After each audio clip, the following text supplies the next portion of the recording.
விசாரிக்கிறவரானபடினால் உங்கள் கவலைகளை அவர் மேல் வைத்து விடுங்கள். ஆமென். அவர் எல்லாவற்றையும் காண்கிற தேவன்.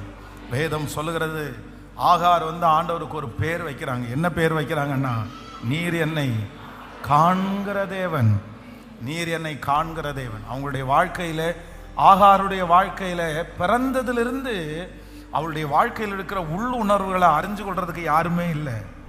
வெளி தோற்றத்தில் இருக்கிற எல்லாத்தையும் எல்லாருமே அறிஞ்சுக்கிட்டாங்க.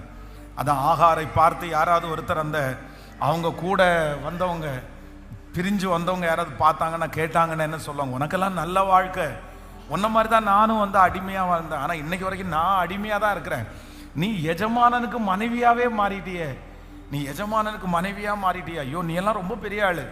ஆனா அந்த ஆகாருடைய இருதயத்துக்குள்ள எவ்வளவு பெரிய காயங்கள் இருக்குது அப்படின்னு சொல்லி யாருக்குமே தெரியாது.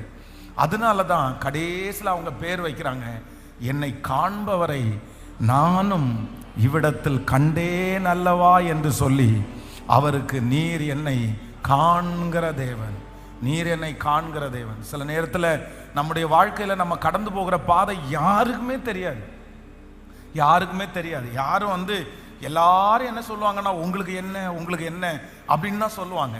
ஆனால் நான் என்ன நம்புறேன் அப்படின்னு சொன்னால், ஆண்டவரை போல காண்கிற தேவன் வேறு ஒருவருமே இல்லை. அவர் காண்கிறார், அவர் பார்க்கிறார். நீங்க எந்த சூழ்நிலையில கடந்து போறீங்கன்னு அவருக்கு தெரியும்.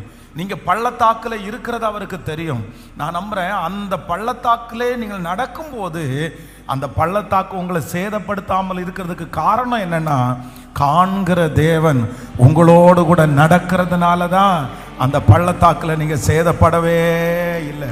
நான் நம்புறேன், இது ஒரு புதிய மாதத்திற்குள்ள ஆண்டவர் நம்மளை காலடி எடுத்து வைக்க பண்ணியிருக்கிறார். நிச்சயமாகவே இந்த மாதம் எல்லா மாதத்தை விட ஒரு அற்புதமான மாதமாய், ஒரு திறந்த வாசலை உங்களுக்கு முன்பாக வைக்கிற ஒரு மாதமாய், உங்களுக்கு விரோதமாய் எழும்புகிற எல்லா சக்திகளையும் கர்த்தர் அழித்து போட்டு ஒரு மிகப்பெரிய வெற்றியை கர்த்தர் நமக்கு தந்து அவருடைய பொக்கிஷ சாலையை நமக்காக திறந்து இந்த மாதம் 2வது மாதம் மகிமையாய் கர்த்தர் நடத்துவாராக. ஹல்லேலூயா.